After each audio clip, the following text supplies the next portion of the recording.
Hi, everyone. I'm Avery Marquez, Director of Investment Strategies at Renaissance Capital. Welcome to our July 2025 market recap. Despite concerns early on about the assumed trade deal deadline, July was a solid month for markets. Volatility continued to trend downward, and global market benchmarks delivered decent gains. IPO activity was in line with expectations, ramping up through the middle of the month and slowing ahead of the August pause, and a handful of notable names completed successful listings. Headliner Figma was very well received after completing the largest VC-backed tech listing since 2021, rocketing 250% in the best first day for a billion-dollar IPO ever.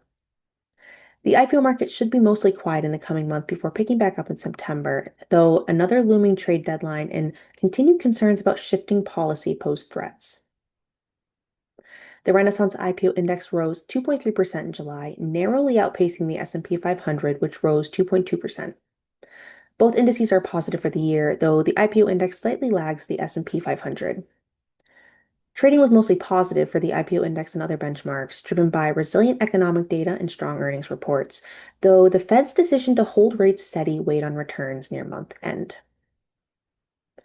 Top contributors in the Renaissance IPO index included AI-focused chipmaker Astera Labs, which surged mid-month on positive analyst commentary, and consumer health company Kenvue, which recovered somewhat from its June decline. The biggest detractors included AI infrastructure play CoreWeave, which fell in July after an analyst downgrade, and niche airplane parts maker Loar, which has continued to slip from its May peak.